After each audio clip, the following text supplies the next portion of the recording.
Après les propos très controversés de Christophe Galtier hier, l'entraîneur du Paris Saint-Germain, sur l'utilisation des jets privés pour les déplacements des joueurs de Ligue 1 lors des matchs à l'extérieur, eh bien l'OL a réagi également aujourd'hui. Pour en parler, Lucie Nolorgue est avec moi ce soir. Lucie, le club est conscient des enjeux, il met tout en œuvre pour être exemplaire. Oui, mais il y a encore beaucoup de travail. L'Olympique Lyonnais, comme beaucoup de clubs de Ligue 1, se déplace la plupart du temps en avion. Deux exceptions peut-être à signaler pour aller à Clermont-Ferrand. Tout d'abord, déplacement en car une fois la saison dernière.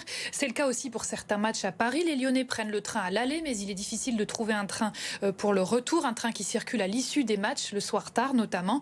Et c'est là le principal argument des responsables du club. Selon eux, c'est à la SNCF de travailler pour permettre aux joueurs d'utiliser le train pour aller jouer à l'extérieur en affrétant des trains spéciaux ou des trains de nuit. Xavier Pierrot, le directeur général adjoint du stade, précisait aujourd'hui qu'il faut tenir compte des mesures de sécurité lorsque les joueurs se déplacent et qu'il y a aussi un souci d'efficacité dans les déplacements. Lorsque le club joue plusieurs fois par semaine, il faut tenir compte du temps de récupération.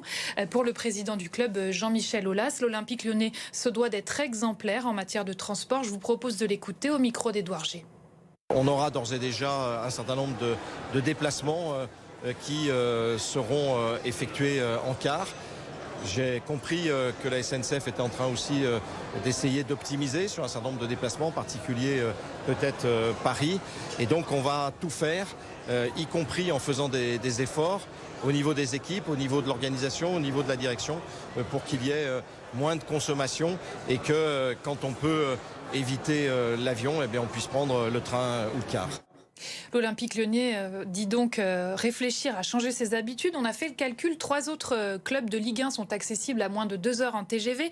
Montpellier, Marseille et Paris. D'ailleurs, le train pour les joueurs de foot, ça se fait dans les grands championnats ailleurs en Europe. Le Betis Séville en Espagne notamment, qui se déplace uniquement en train. Mais c'est aussi le cas pour d'autres clubs comme la Juventus de Turin, qui effectue la plupart de ses déplacements sur le sol italien par le rail. Il suffit juste donc de s'organiser, de changer un peu les habitudes et ça peut fonctionner. Merci Lucie pour toutes ces précisions.